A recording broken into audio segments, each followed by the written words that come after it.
আমরা কি একটু চীনের দিকে ঝুঁকছি কিনা? কারণ পররাষ্ট্র সচিবকে আমরা জিজ্ঞেস করেছিলাম চীনের প্রেসিডেন্ট শি জিনপিং এর যে 4টি বৈশ্বিক উদ্যোগ রয়েছে, global development initiative, global security initiative, global civilization initiative এবং গ্লোবাল গভর্নেন্স ইনিশিয়েটিভ, 4টিতেই বাংলাদেশ নাম লেখাবে কিনা। উনি বলছেন যে আমরা 4টিকে ওয়েলকাম করে, এটা আগের সরকার ওয়েলকাম করেছিল, কিন্তু এগুলো নিয়ে সরকার সিরিয়াসলি ভাবছে।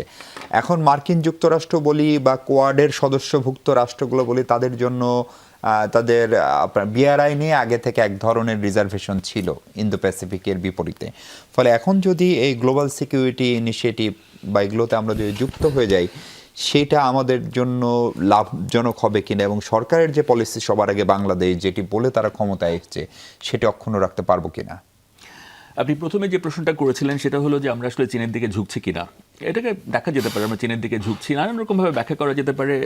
এই সফরের তাৎপর্যও আসলে নানান রকমভাবে এটাকে ব্যাখ্যা করা যায়, দুভাবেই ব্যাখ্যা করা যায়।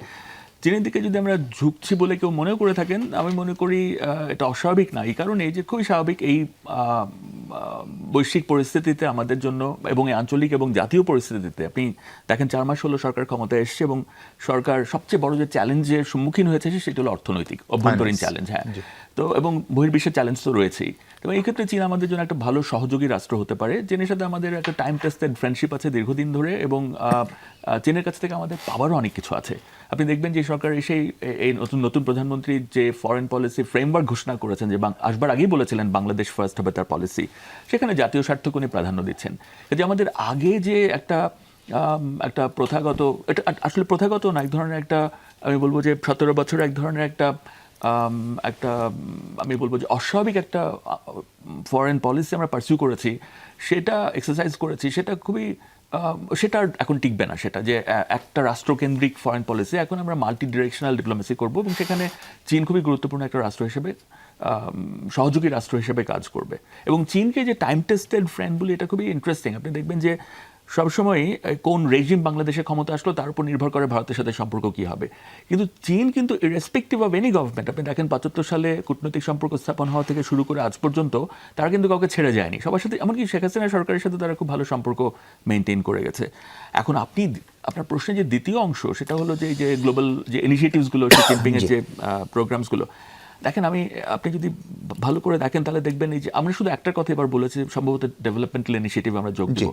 এই জিএসআই সিকিউরিটি ইনিশিয়েটিভ বা সিভিলাইজেশন ইনিশিয়েটিভ, এগুলো কিন্তু একটা টেক অফ করেনি, এগুলো কিন্তু কোনো কংক্রিট রূপ নাই। এমনকি গ্লোবাল ডেভেলপমেন্টাল ইনিশিয়েটিভেরও আপনি যদি দেখেন যে এর আসলে স্বরূপটা কি আপনি বুঝতে চান, অবয়বটা এখনো খাড়া হয় না, এবং সময়ও লাগবে, আদৌ কিছু হবে কিনা আমরা জানি না। BRI is more concrete compared to all this four initiatives.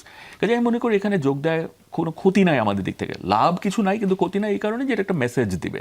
এবং চীনের সাথে আমাদের এই সফরটাও কিন্তু এক ধরনের একটা মেসেজই। ওই যে তাৎপর্যের কথা বলছিলাম আমরা, দিল্লির জন্য এটা তাৎপর্য কিনা, এটাকেও দুভাবে দেখা যেতে পারে। একটা হলো যে আমাদের কোথা থেকে একটা সফরটা শুরু করতে হতো, মালয়েশিয়া হয়ে আমরা চীনেই প্রথমে যাচ্ছি, এই কারণে যে দিল্লি থেকে এই মুহূর্তে আমাদের পাবার কিছু নাই। মানে বল ওদের কোর্টে, ওরা বল খেলছেন না, অনেকদিন ধরে আটকে রেখেছেন, তিস্তা বলেন বা অন্যান্য যে কোনো বিষয় বলেন, বায়োলেট্রাল সম্পর্কে পুশিনের ঘটনা ঘটছে, এগুলো তো রয়েছে নেগেটিভ, কিন্তু যেগুলো পজিটিভ পাবার কথা ছিল, এমনকি আমরা চীনের সাথে এই যে কথা হচ্ছে, জানি না এই দফায় এটা আলোচনা হবে কিনা তিস্তা প্রজেক্টটা নিয়ে, কিন্তু আলোচনা হবে। আচ্ছা, যদি আলোচনা হয়, ওটা আগেও হয়েছে, এটা নিয়ে আমরা জানি ভারতের সেন্সিটিভিটি আছে, এটা তো ভারত 4 বছর 5 বছর ধরে আমাদেরকে বলছে, কিন্তু 4-5 বছরও কিন্তু তিস্তার জল বন্টন নিয়ে কিন্তু কিছু বলেনি, যে ঠিক আছে এটা নিয়ে সেন্সিটিভিটি আছে, এটার বদলে আমরা তোমাদের কি দিতে পারি, সময় ক্ষেপণ করেছে। আমি মনে করি সফরটা খুবই স্বাভাবিক, এটা হতেই আসলে এভাবে। আর এই সমস্ত ডেভেলপমেন্টাল এবং সিকিউরিটি ইনিশিয়েটিভে আমার মনে হয় জয়েনিং এর তেমন কোনো সমস্যা নেই, ভয়ের কিছু নাই।